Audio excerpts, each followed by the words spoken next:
one of the things that happened when I came down to start looking at the site, to thinking about how to approach it, was I began thinking about the history of the site, which, you always think about where am I and what's the history of the site.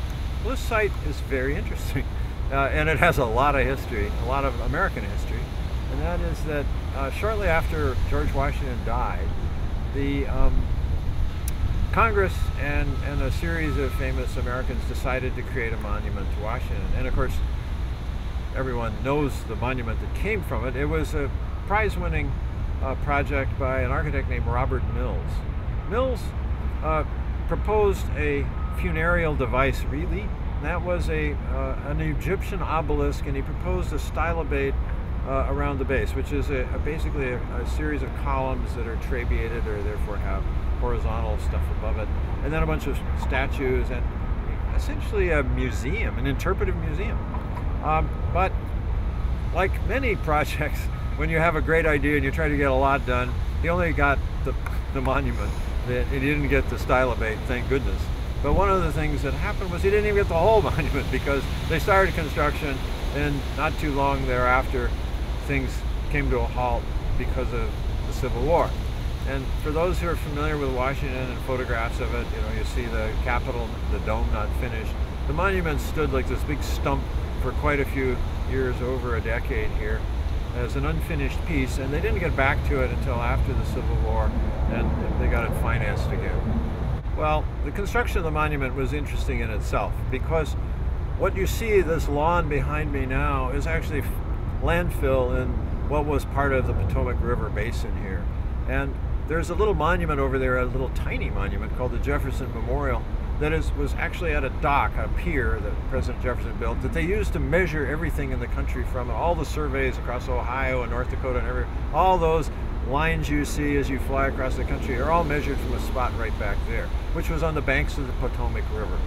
The monument itself, although it looks like it stands on a hill, the Corps of Engineers, to get it built properly, dug down to some hardpan and bedrock below the muck in the tidal area here, and they built up a pyramidal base and then set the shaft that we think of as the monument on top of it, and then later came back and put as much fill around it as they could round up. Some of it's dredged and that sort of thing. It wasn't very good fill, it was clay, a bunch of junk, and it was an odd lumpy thing, and it stayed as an odd lumpy thing, believe it or not, until the 1990s. Then, let's see, the monument gets built. Downing and Vox work on a design for the mall, which was a pretty interesting precursor to Central Park. It had transverses with overpasses and many things like that, but their great scheme for the mall that included the monument at the end was never completed either, because Downing was killed, unfortunately, in a boating accident on the Hudson River, a terrible disaster. Vox was thrown adrift, ended up hooking up with Olmsted and doing, as we know, Central Park and all the great work that came thereafter, and didn't really get circled back to Washington until they worked on the Capitol after Lincoln's assassination. Well, one of the things about this space and the mall itself was it was a fairly shabby effort. And the area that's the Federal Triangle was a sort of red light district, a lot of kind of wooden boarding houses and bars and other things like that. There were railroad tracks across the end of the mall where the reflecting basin is now. And this area was, frankly, not the great thing that Thomas Jefferson had envisioned. He had envisioned this beautiful promenade with civic and cultural institutions, foreign legations, gardens, a park, a people's park, and none of that really happened until the 20th century. At the beginning of the 20th century, a group of people, some senators, some prominent businessmen, at the beginning of the 20th century, a group of important citizens and some legislators decided to do something about the state of the mall, which by that point had, the Smithsonian Institution and a few other things, but not much. And so they commissioned a series of great designers who had worked on the Chicago World's Fair: Daniel Burnham, Augustus Saint-Gaudens, Frederick Olmsted Jr., and other people like that, designers. And they came up with a new plan for the mall, which was in some ways very Beaux-Arts, city beautiful plan. The great long greensward, rather French, I might say.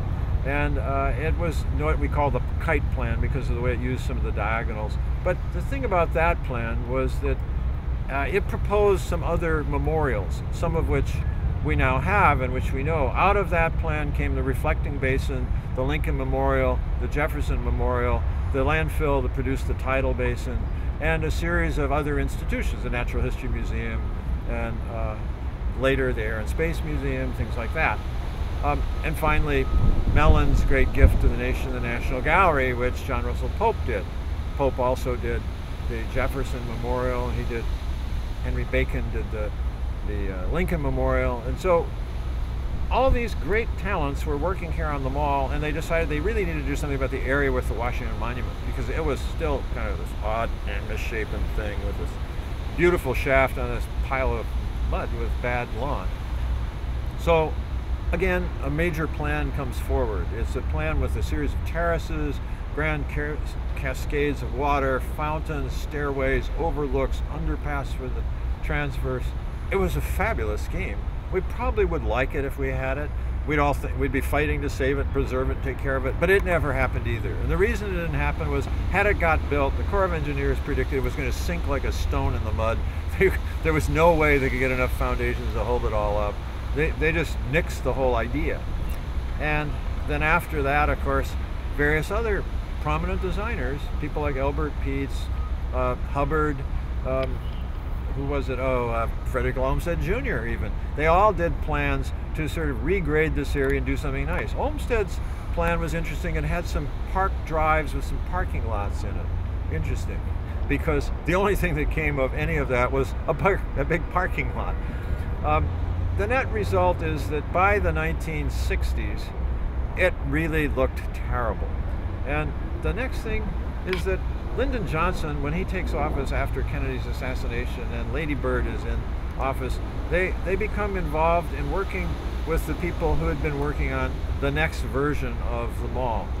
Nat Owings of Skidmore, Owings and Merrill developed a plan for the revitalization of the mall to kind of reinvigorate the Burnham plan and put in some more missing teeth.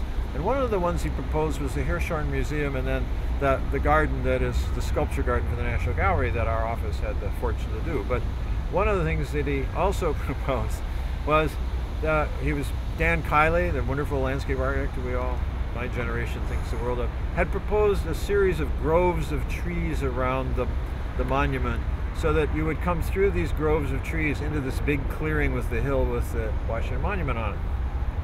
Managed to get some of them planted. There's some cherry trees beside me here that are relics from that plan. He got about 50% of it done, but it was kind of moth-eaten and a lot of it died. And so by 2001, September 11th, this site was a mess. There was a huge parking lot here. There were these cracked concrete roads that drove straight up at the mall, at the monument rather. There was a little lodge that resulted from some of the construction in the 19th century that had a big concrete blockhouse built behind it that served hot dogs, that was on axis with the US Capitol. There were some huge lanterns that these big trapdoors opened at night, and these floodlights came out and flooded the monument, and then these clouds of insects hovered over this light. And so if you stood and looked at the US Capitol, the White House, you saw them through this haze of insects floating in the sky. The place was really terrible.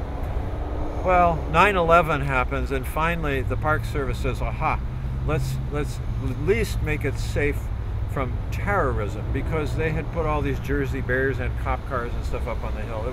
It looked like there was a crime scene there, and it was. So they got so much criticism from the press, from the Washington Post just pilloried the Park Service until they had the competition. They had the competition, as I said, wasn't a sure thing, but we won. And we went to work, and I immediately thought, like all of our projects, well, this is the itch they want scratched, but what else could you do? And they want to keep terrorists from driving trucks into the monument. Now that may sound stupid to most people. Who would do that? Well, a farmer had already, in protest, driven a tractor into the pond in Constitution Gardens, and another person had actually driven a car up onto the monument and had sort of wanted to bang into it. So it's, we don't need foreign terrorists. We produce enough lunatics of our own. So one of the things is that it seemed like a good idea to defend this monument. So as I was thinking, how do you do that? I thought, well, if I'm going to do it, somehow the barriers, I want to see if I could improve the site while I'm doing it. The whole site is such a terrible thing, and we should make the whole place better while we're at it, clean up the mess. And then I also felt that anything you do, isn't there a way you can leverage civic purpose? Can you turn this defensive thing into a positive somehow? How could I make it more welcoming and handsome and dignified?